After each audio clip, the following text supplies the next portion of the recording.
What's up, guys? It's been a while. I haven't really done one of these in a minute. Uh, you know, I've been kind of busy adjusting to work, which is going well. And I did a podcast a few weeks ago with some of the other guys that I'm friends with, but I don't think I enjoyed that as much as doing my own podcast. It has nothing to do with them. I think I just prefer having the topics I guess talking about things. I guess I would that is more current, right? I just like bringing up things that are on my mind, essentially on a whim. I used to enjoy planning the podcasts out ahead in advance to talk to bounce ideas off of other people. But I'm starting to enjoy just impromptu, just sending my thoughts out more than anything because of whatever's bothering. I think it's mostly because of my ADHD or my ADD. Because if I don't do it soon, I probably forget about it. Forget what I wanted to talk about in the first place. But so I'm doing well. I went to Climax this weekend to help TO for Samurai Showdown, which was fun. I ended up playing in the tournament. I didn't plan to, but Bates essentially signed me in against my will. But I'm kind of glad he did because I had a blast and it was fun playing Samurai Showdown again. It really has been a very long time, very, very long time since I last played in a tournament. But it was definitely a lot of fun and I enjoyed myself. It was cool seeing the FGC again. It looked like everyone else was having a blast. I went to the main ballroom to finish off top three for Samurai Showdown, and it was seeing the ballroom full of people was definitely something I haven't seen in a while. Because the last thing I went to was Lunar Bout, and it was a more of a contained event because Level Up is so small. Like the building, I can't remember what the hell the name of the building is, but essentially where Level Up was hosted is so small that like even though Lunar Bout was pretty big, it wasn't like I'm looking at a ballroom big, right? It's not like I'm going to final round or Kumite, which I missed. I unfortunately I missed Kumite because of other things I had to do, which I really didn't want to because it was the last Kumite. And I hate that I'm talking into the microphone about it because I know I'm going to listen to this podcast like 2 years from now and I'm going to be beating myself up for missing Kumite, the last one. The super big bummer right there. Um, yeah, that's pretty much what I've been. Oh, and I've been playing Phantasy Star Online. So obviously, if you've been watching me, you probably saw me stream for like 2, 3 weeks. But I still been playing. I just stopped streaming it. It's definitely been a lot of fun. It's been occupying most of my time just working in Phantasy Star Online, mainly just waiting for Samurai Showdown to get rollback netcode, among other fighting games that are out in the future. And so I think with that, you guys are caught up. I don't think there's anything else I need to talk about when it comes to me personally.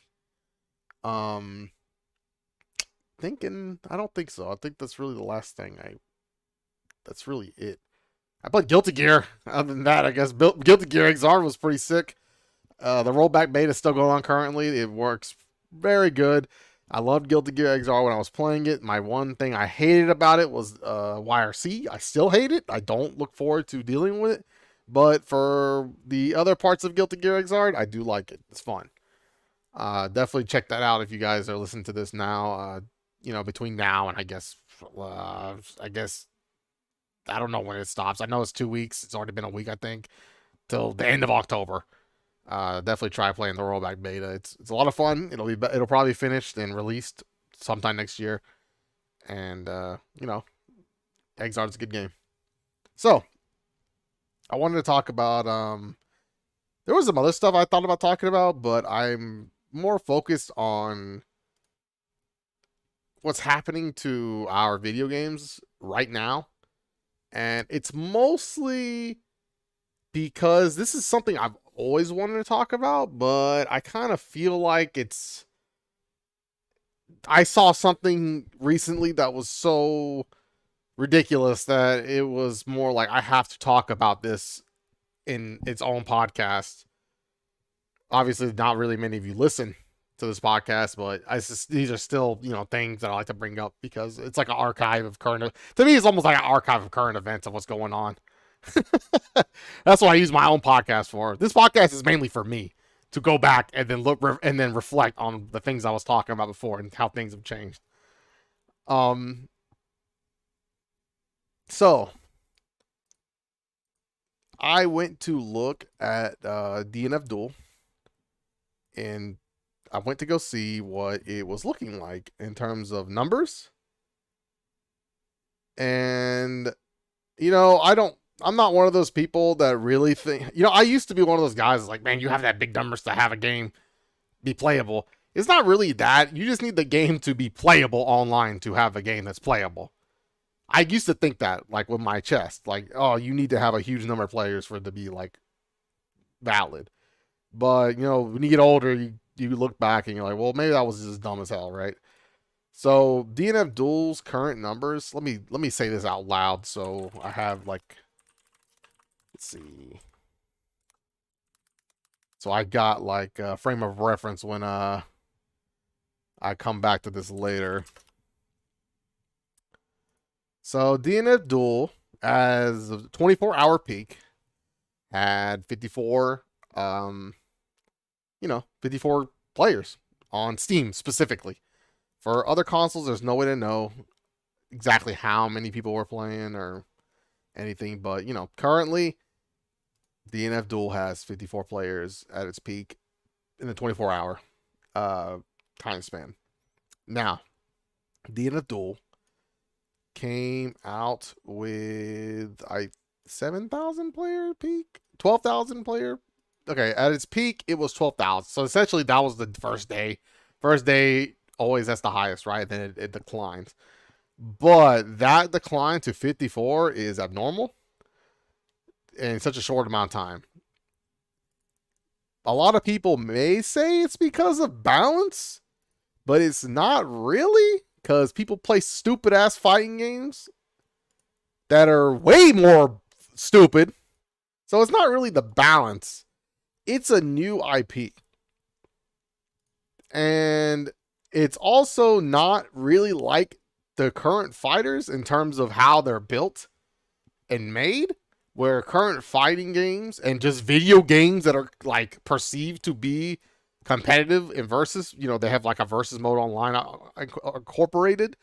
They are kind of built with the idea of you will never deviate from whatever the developer wants you to do for your characters or what you're trying to achieve. This game really was, hey, here's the characters, come up with some shit. Because they had combo trials. So they had like an idea of like how freeform everything was.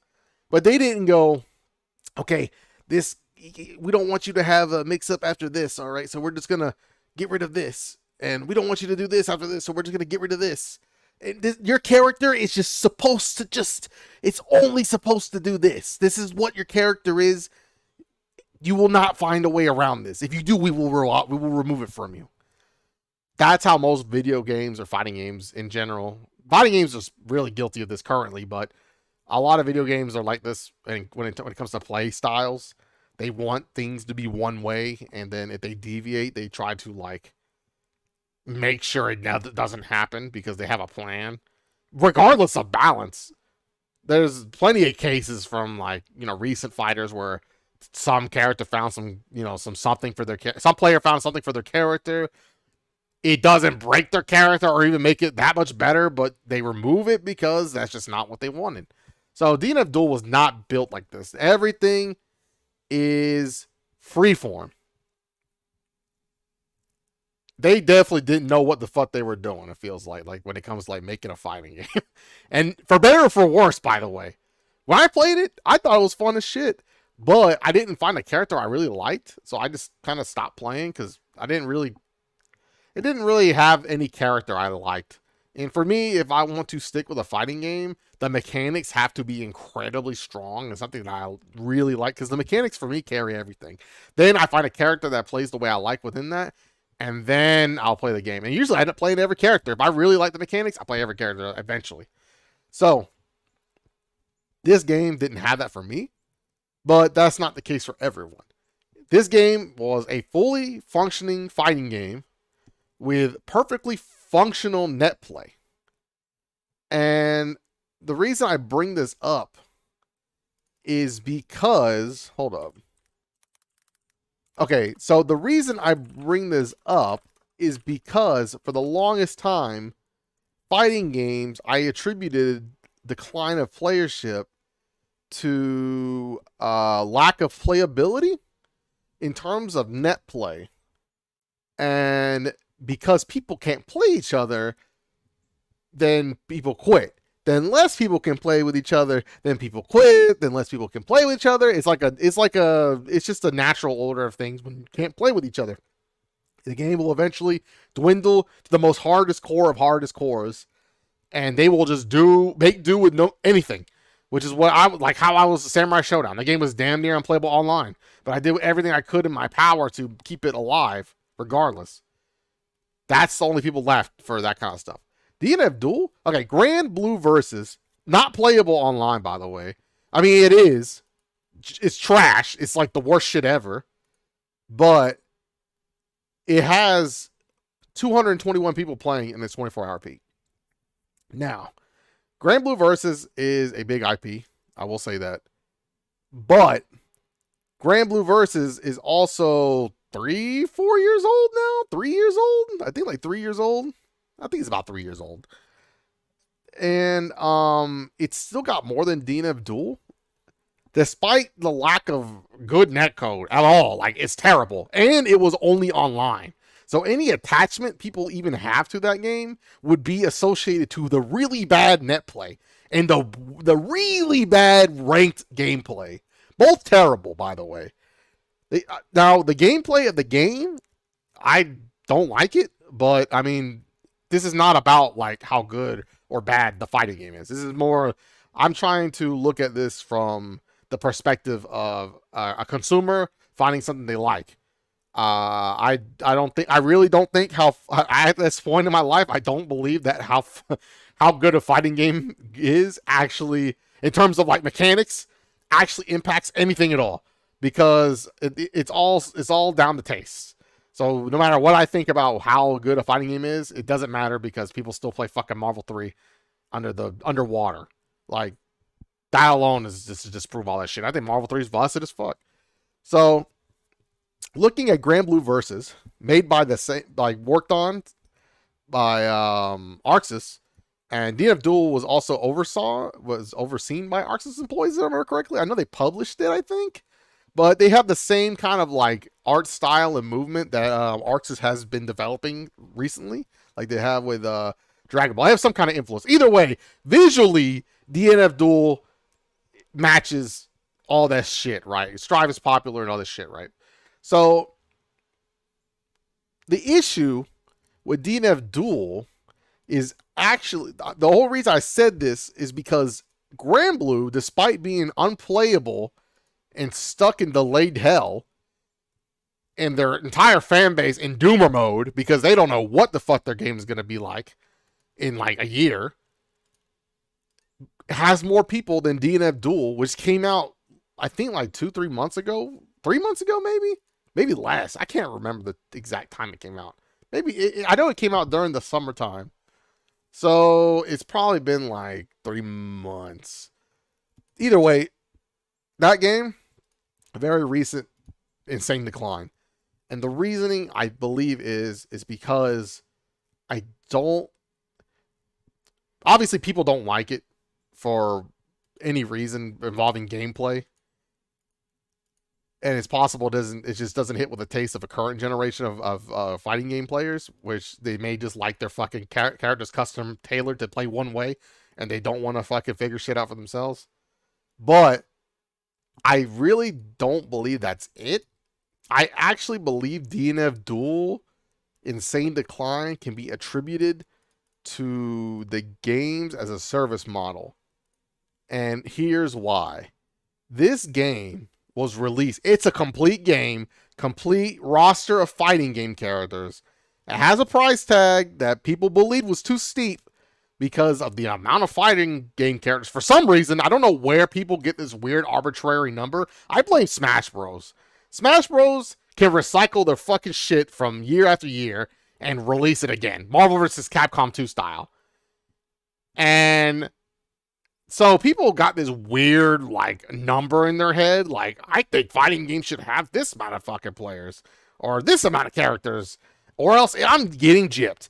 Like, they would have fucking had a cow when Skullgirls came out. And Skullgirls is fucking beautiful. It's magnificent. They have 8 beautiful characters that are hand animated. Hands drawn. Beautiful sprites. 8 characters at launch. No DLC, I don't think, was even announced. That game was beautiful. Can you imagine having that stupid opinion during that time? That game was amazing. Obviously, people still may have said back then, hey, this game needs more characters or whatever, right? But you'd be hard-pressed to like look at the quality of the characters and think, hey, well, you know, we could have fit in 10 more of these, right? But DNF Duel, their characters are great. They're like quality characters. The characters all have personality. They look good. Their animations look good. I didn't really find anything to be like angry about. There was really nothing wrong with the characters. But the anticipation or the necessity for more, and then the perception of not getting enough, is what I believe has killed this game. And the reason I think that is because since games as a service has been around for so long now, people perceive games that don't have elongated support as dead or not worth anything. Grand Blue Fantasy at least got a season of DLC. I can't even remember if they got 2 seasons of DLC. I know they got at least 1 season of DLC. DNF Duel has no announcement for more characters or anything, or any major balance patches or anything. Now, this should not kill this video game. This game was released as a complete and total video game. It's a total fighting game, by the way. There's nothing really missing in it that most fighting games don't bare minimum have in terms of like what you would expect from a fighting game. So it doesn't separate itself from other fighters by being more bare bones than anything else. It's really the same. They're really identical. There are very rarely any fighting games that ever go above and beyond to give you more. There's maybe more combat or killer instinct, you know, things like that. This game was your typical fighting game, identical to Grand Blue Versus and all that shit. And the decline can only be because of that, because the most common complaint I've seen about that game online is really some meme level fucking complainery about you know, the balance or whatever, which is whatever, man. It's not really about the balance. You stupid ass be playing that shit if you really felt like it. But the lack of support from devs, which there is no lack of support. The game works. There may be a lack of ideal balance that people may be wanting out of that game, like what they believe the game should be, which, by the way, this game has never existed before prior to this shit. So, like, there's no prior DNF fighting game to, like, work off of. So they're just kind of, like, figuring things out as they want to go. And the balance of the game isn't so abhorrent that it... Like, there's not just one character winning. It's not like fucking Marvel 2 where there's, like, 57 characters and only, like, 6 are, like, really viable. And then, like, maybe there's, like, a couple assists you can throw in there, right? But it's not like that. It's just, I believe people have just quit on the notion that either the game is finished and it's just no longer worth playing because there's nothing to look forward to. There's no fucking waifu coming out in the future. There's no fucking husbando coming out in the future. There's no fucking, where's the skins? There's none of that shit, right?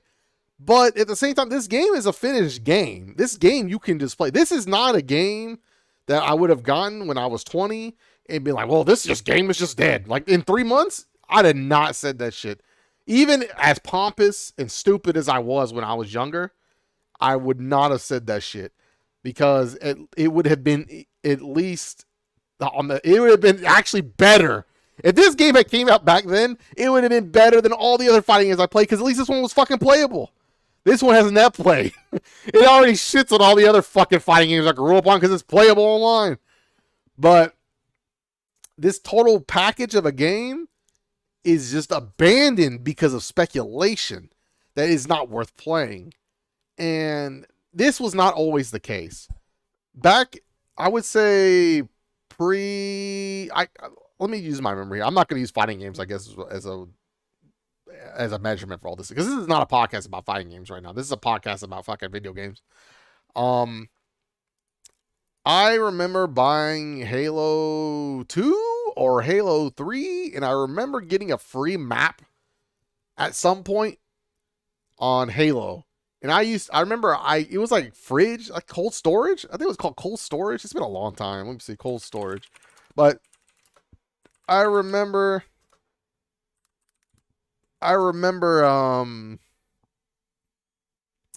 playing cold storage on a Halo.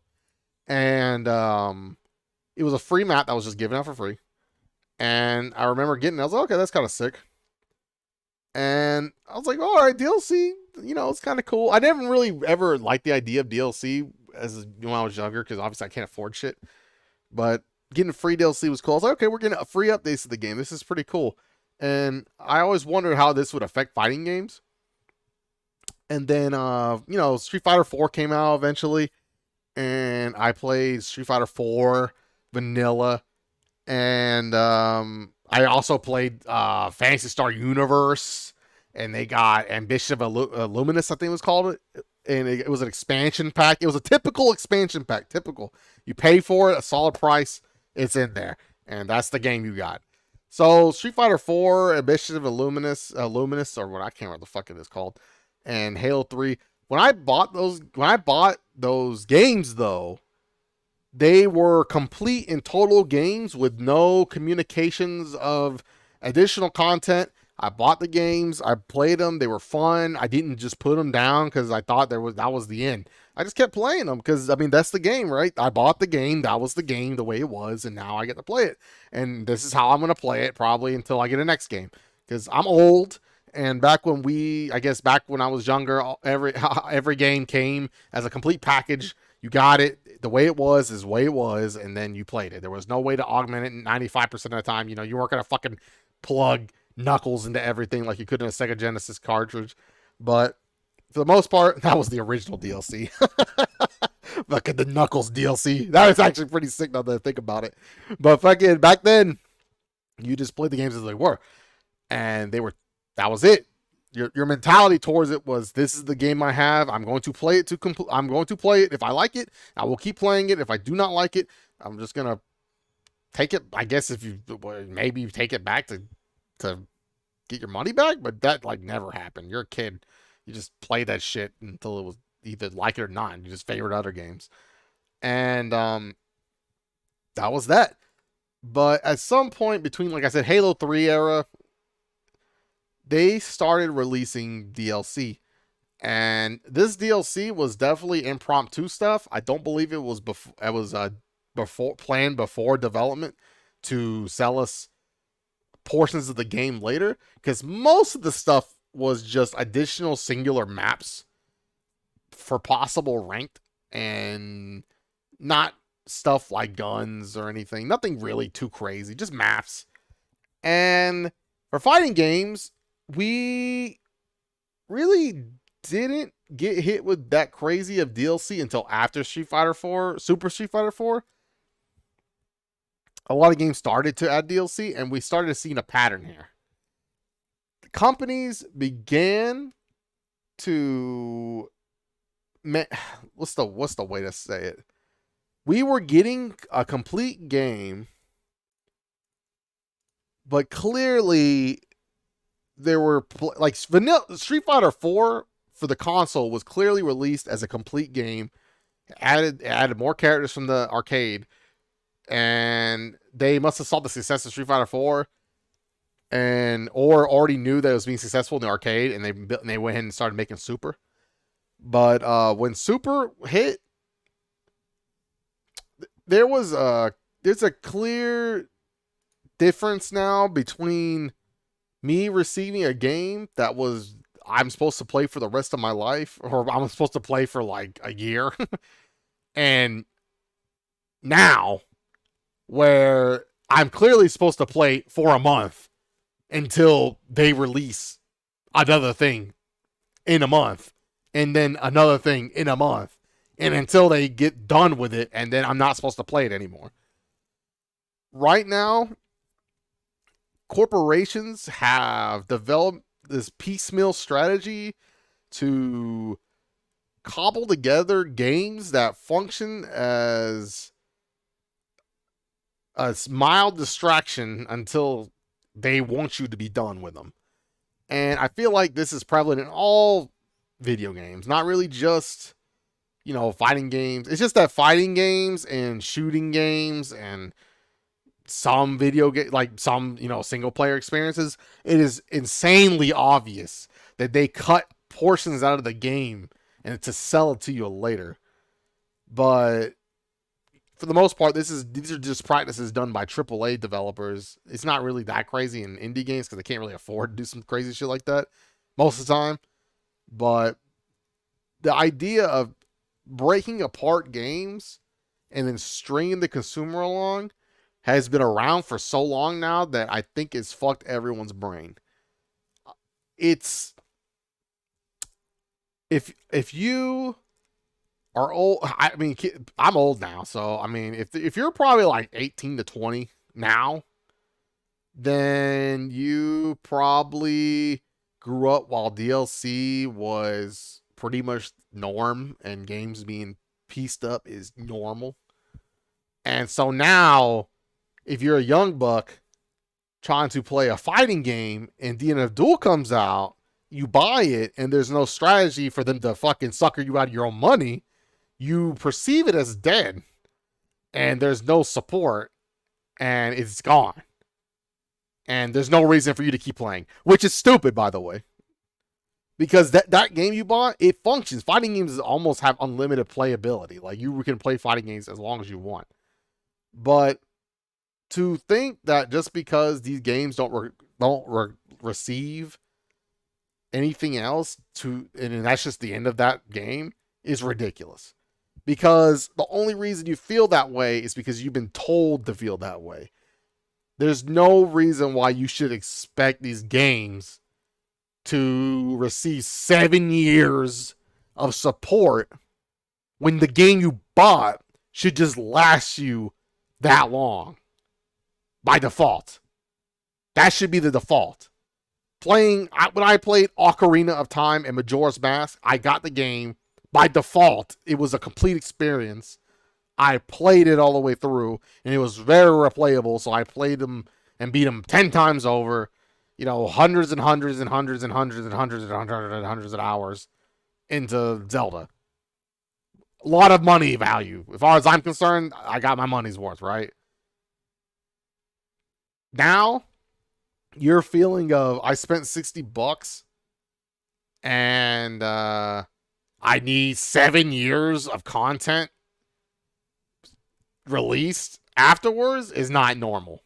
It may be normal for you and your demographic, but I don't think anyone my age or older probably would look at it this way. They probably feel like they're getting fucking ripped because why is my game not feeling like a total game? Now, obviously, if you don't feel like it's a total game, fine if you're feeling that way. But the truth of the matter is that a game like DNF Duel is a total game. It's a complete game. So it having 50 players can only be because most people that bought it either just they didn't know what they can only be 3 results. They didn't know what they're getting into. They don't know what it's like to play a fighting game that doesn't hold their everything. Or they feel like there's no support. I'm 100% sure it's because they feel like there's no support even though the game is what it is. Like it's the game. The game is the way it is.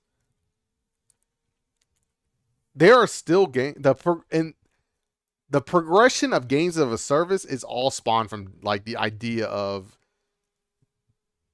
breaking off development and ideas for the game and then storing them for later. Originally, that's what it was. Like DLC. Hey, we couldn't fit this in here, so we're just going to add this on later because we saw our game was doing well and we have the money for it now. But now it's essentially, it's progressed from, hey, we're going to add stuff like in order to save the fact that you need to go to the store and buy another version of the game, we're just going to add it to the game.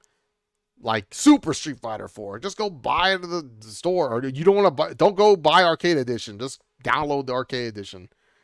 Now it's deliberate. It's gone from adding to games like StarCraft to StarCraft Brew War to going from cutting off entire rosters or like saving money in development to fucking make this game worth stretch this entire shit out 7 years.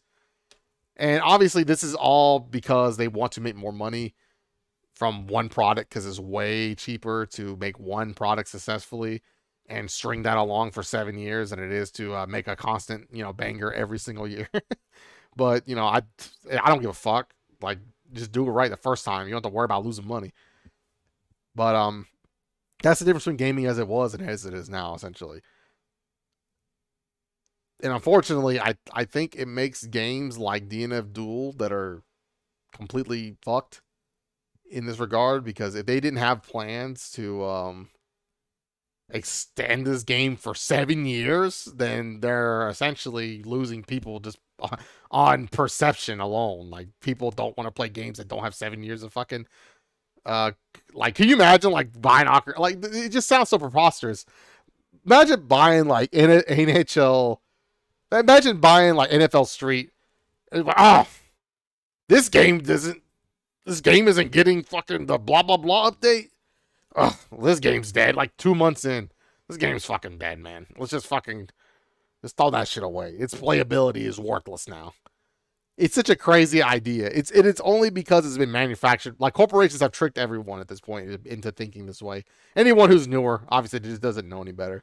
It's just been power. It's the power creep of DLC. But there's one thing there's actually one. Even if you're sitting there and you're listening to me and you're going, oh man, this guy is just full of shit. There's really no negative for me getting 7 years of content out of my truly $10 game. Well, there is one drawback. When they do this shit and they update this shit, you are technically losing versions of a game you paid for better or for worse. Sometimes, obviously, the game is unplayable, which that's a whole nother discussion. Games coming out with a fucking 700 gigabyte patch is crazy day one. The games cannot, like, imagine getting shipped a fucking game to your house and then it doesn't work the moment you plug it in, and you have to wait for the second cartridge to come in so you can just swap the cartridges out, and then your Nintendo takes the fucking firmware update and then you plug the other one in. That would be crazy. Back then the games had to fucking work. Obviously, if they didn't, they would just be recall them and send out the fixed version. But for the most part, games had to work from beginning to end before even they got there. There was a lot of fucking Q&A for that shit, or like a lot of quality assurance. But the you're losing versions of games that you can no longer access. Let's just say, hypothetically speaking, I don't even need a hypothetical. This happened. This is a recent thing. What if you really like Overwatch? The first version of Overwatch. The very first version of Overwatch. I'm going to just use Overwatch as an example. Let's say you like the version, you bought Overwatch 1, and you bought it at the very beginning. And what you wanted to play was Overwatch, the game you bought this for this exact thing you saw. You saw the game as a game where you could pick any character you want, multiples of characters, and develops teams. You paid for this game. You could pick 2 Winstons, 2 Zenyanas, 2 Tracers. This is how it was when I started. That shit was OP. Or fucking like Lucio or whatever. And you bought this game because that was what you wanted. You saw that was how they displayed it. And when you bought the game, you enjoyed it that way. They decide that's not how they want you to play the game. Like a month from then, or 2 months from then. And you can't return the game now. And they get rid of that. They patch that shit out. That version of that game you actually like, that the Overwatch you paid for, is gone. And there's no way for you to get it back. It's gone. And you know the worst part is? Overwatch is gone. The whole game is gone. Let's just say you don't fuck with Overwatch 2. Overwatch 2 is trash. Let's just say that's what you're thinking. Overwatch 2 is trash. Why can't I just go back to Overwatch 1? They got rid of that shit. They straight up got rid of Overwatch 1. Gone. And you can't even play it locally with your friends on PC anymore. Gone. No LAN. Nothing. The reason why I bring this up is because Blizzard, back in the day, StarCraft, you were able to have LAN and play with your buddies. And that game was the way it was when they released it. The meta's developed over years and years and years. And then Brood War, obviously it's it's either, Brood War and regular StarCraft. They have separate metas, but they develop over years, and they have LAN. You can play each other. Those games are not gone. People still play those games. But no one can play Overwatch ever again. Because Blizzard has deliberately made sure people cannot play LAN on their games. Because these games you do not own these games. They own that game. You pay them to play consistently, essentially. You are paying them for them to allow you to play their game. Because you actually don't own anything. They have deliberately robbed you of that in order to corner you and have to use them in order to play. And if I remember correctly, this is because if I'm wrong, leave a comment on the YouTube video. If I remember correctly, the thing that sparked this in the first place from Blizzard was the fact that people were playing LAN on StarCraft 2, and it was a big deal in Korea. And they didn't have to pay Blizzard for esports, essentially, because they could just run the shit as they wanted. There was no requirement for Blizzard to be involved. And since they're not involved, they didn't like that because it's just a piece of the pie they were missing out on. And so StarCraft 2 sure as hell, I don't think has LAN. I don't know for sure. I would assume that it doesn't. Let's see. StarCraft 2 LAN. Does StarCraft 2 have LAN? Okay. First thing. StarCraft 2 does not have LAN support. Why? It's surely not a issue of technical. It's not like a technical issue. They done figured that shit out years ago. It's more of they want control of all financial possibilities of their IP while also making you have to suck their teat to continue to play. These are the current business practices. These companies, either of my generation, I don't know if they ever one of my generations on that fucking Kool-Aid, but the current generation of gamers is brainwashed to play these games they don't own, that is being chopped into pieces to be sold back to them twice over a span of 5 years or 7 years, whatever I said earlier, 7 years, in order to maximize profits for shit they don't even deserve. That's where we're at with this shit. It's made its way into fighting games. It's fucking hella shitty. And it is also poisonous. The reason why I fucking named this shit is Poison Gamers, because y'all are fucking poison and y'all don't even know it. Y'all are literally buying the same shit 7 times. And they got you happy for it. Or you're not happy, but you still do it anyway. I'm just hoping we don't get to the point where fighting games can't be played offline. Obviously, I think Riot is going to test that shit. Riot, you can't play League of Legends offline or have a local LAN, I don't think. I don't know. I'm talking to my ass about that. But if there was, I would assume that they don't. I think. Let me make sure I'm talking out of my ass. Let's see. League of Legends. Does League of Legends have LAN?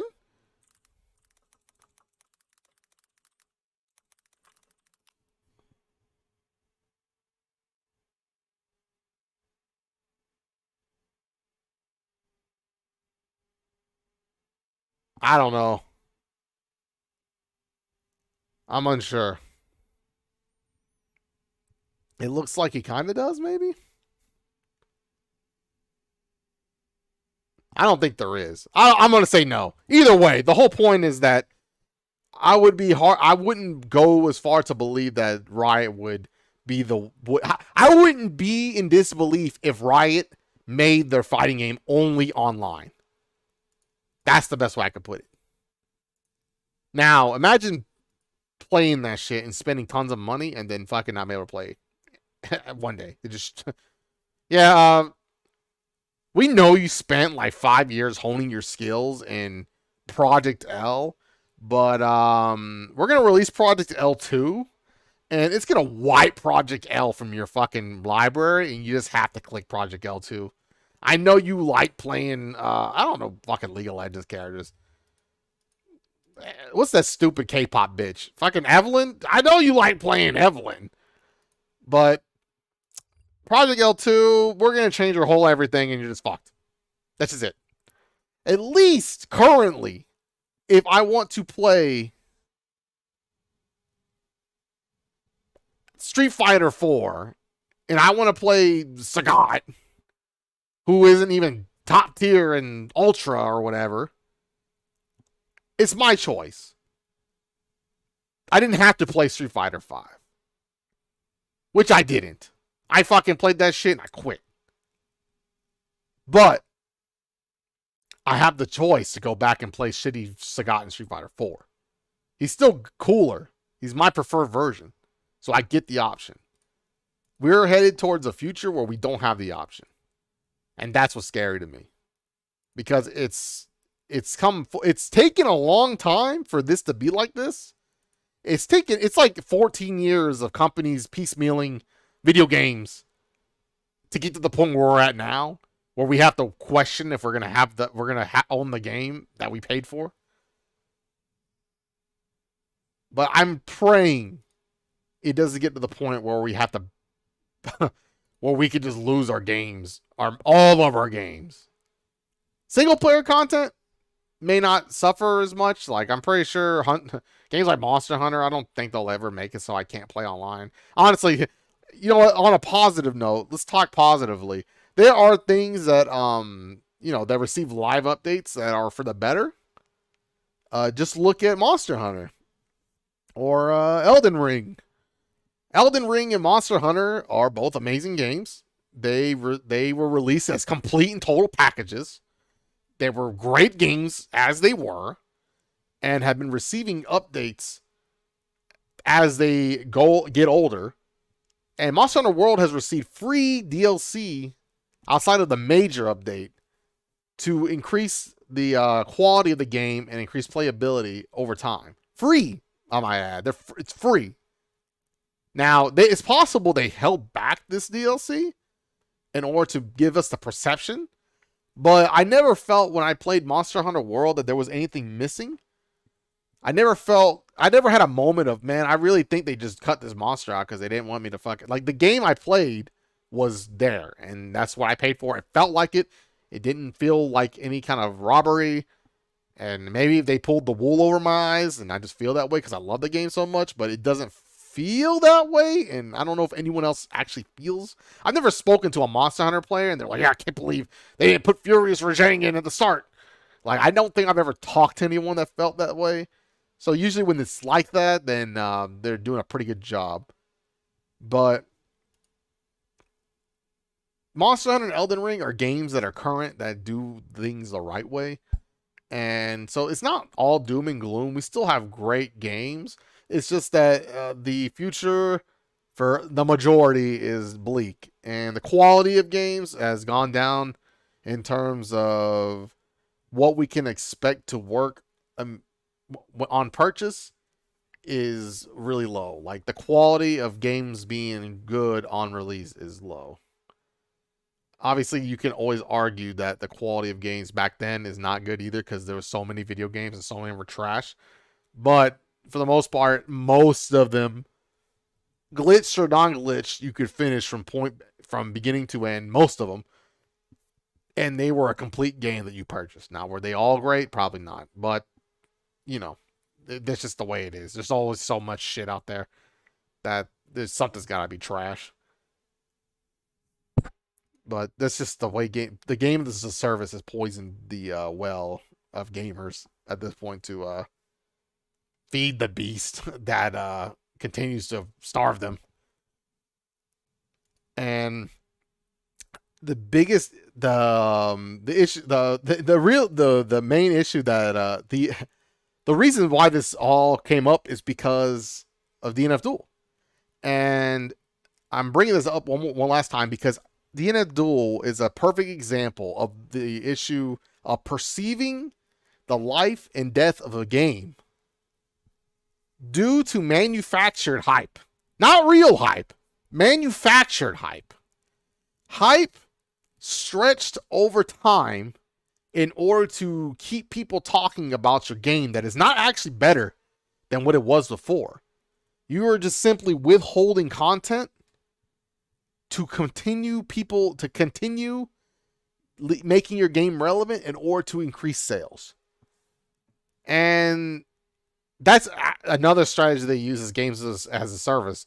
Obviously, with games like League of Legends that have been around for so long, they probably, over time, it's not really a deliberate attempt to manufacture hype, but there's plenty of games out there that withhold content in order to be like, 6 months from now, you'll get the fucking Yoinky Sploinky add-on where you get to fucking hit a fat dab with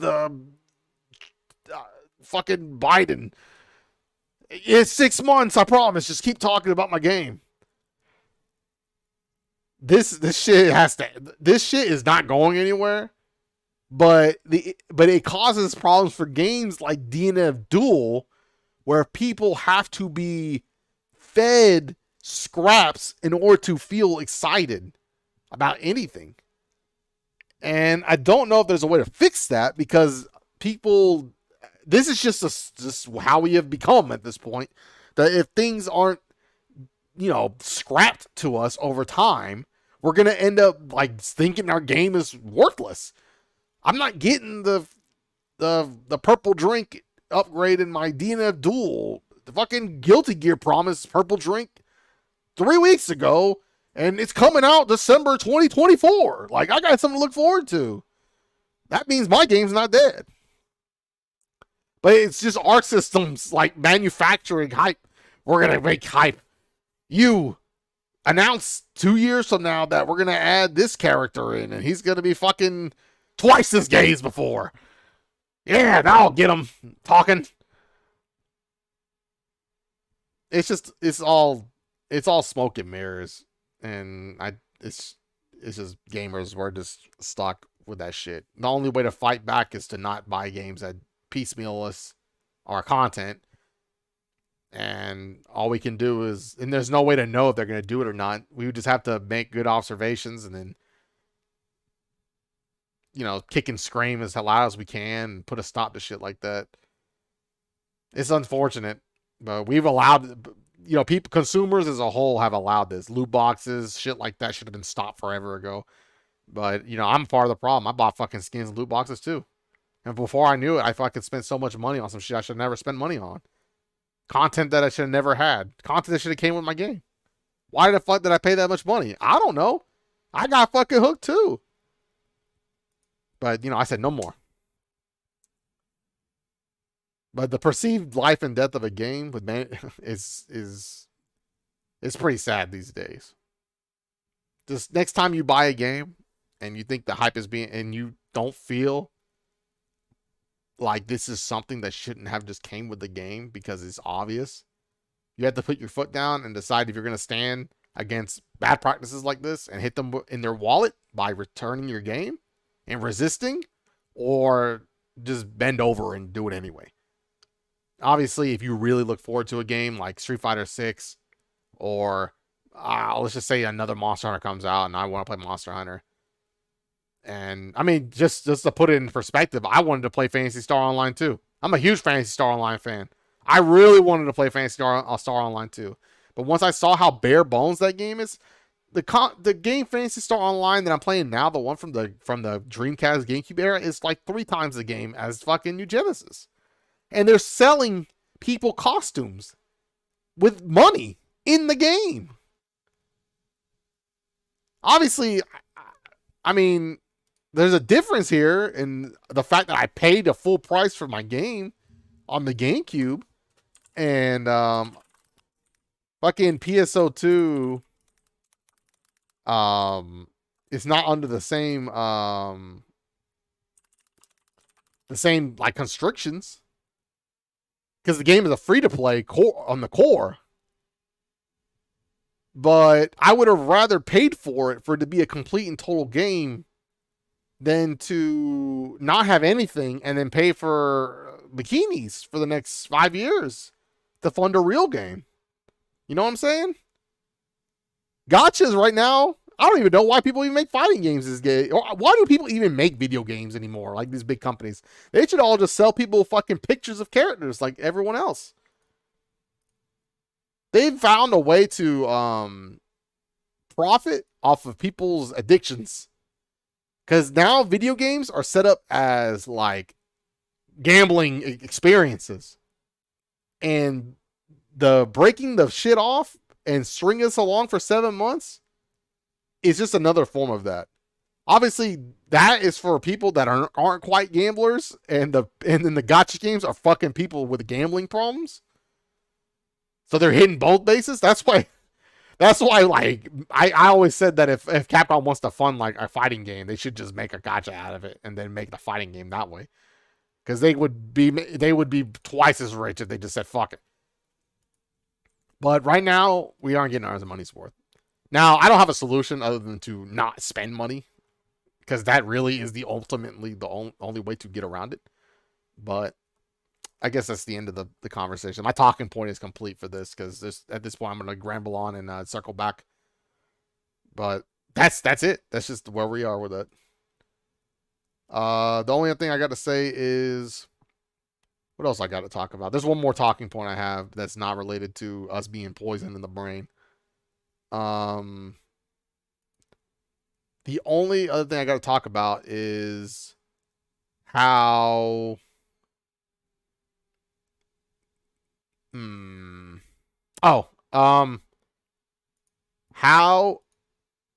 know what's funny? Okay, so I'm playing Phantasy Star Online, which is technically gambling. Phantasy Star Online for the GameCube, the way it works is that you go into you do a mission, there's monsters, you kill the monsters, they drop an item. The item is randomized. It can be any of the common items, and then there's a chance for a rare drop. If an item drops, it has a chance for a rare drop. That rare drop has a chance to have certain stats. It's all gambling. You're essentially killing these enemies to chance at a rare item that you can use later on to make it quicker and be more efficient. Gacha games are the same shit, except you spend real money. I'm not spending money on Phantasy Star Online. I'm just playing the game and it rewards me. But they have taken that exact fucking idea and it made you spend money every time you want to do it. I was going to fit that into the conversation and I skipped past it. But really, gacha games are just the same shit we had before, where we had to invest time and effort, and we have replaced it with money. So they have found a way to turn the gameplay into just a spending cash simulator. Because they went from us having to develop strategies and becoming fast and finding quick ways to do this shit to us putting a dollar into the vending machine, and then the vending machine just, it's more, you know what, it's more like we put a quarter into the dispenser, and it gives us a little egg that we pop the egg and see what toy we got. It's that is gotcha games. They turn video games from that into that shit. And if that's your shit, fine, man. But it's not good. It's not a good thing to fund that. It obviously funds other projects, but you should probably want them to actually make things of value for you to spend on instead of like a GIF. I mean, if you want a GIF of your favorite character, man, just go pay an artist on Twitter, and it'll be just for you. You could draw your fucking two favorite like giant tit ladies like fucking each other on fucking Twitter, or dudes. You can fucking draw two dudes boning each other. It's really whatever you're into. You could pay an artist. It doesn't make sense to spend $120 to spend on a GIF on a video game when you can commission artists to draw whatever the hell you want, unless it's fucking crazy. You know, if it's too crazy, they'll probably say no. But as far as I can tell, I mean, shit, I looked at my Twitter 10 seconds ago, and some dude just painted a bunch of fucking giant titted ladies as trains. You can literally pay anyone to draw whatever. You can pay most artists whatever you need to pay to get this shit done. It doesn't make sense for you guys to gamble your fucking money away on these fucking gifts. But whatever. Like I said, it's poison gamer brain. At some point, we've been tricked to spend money, even though it's unnecessary for really bad products. And the quality of products for gaming has, even if it's technically games aren't worse than they used to be, they sure as fuck are not sold the same way, and are decided, and I think it affects the quality overall of my experience of video games. So that's the end of my podcast. I said what I had to say. Now, if you have anything I want to talk about, if there's anything you want to ask me, I'm starting to do a new segment on my podcast. I decided it is 10 seconds before I started this podcast, actually, that I think I would like to interact with people that watch at least a little bit. I know there aren't many of you, but you know, at least 50 of you do watch the podcast.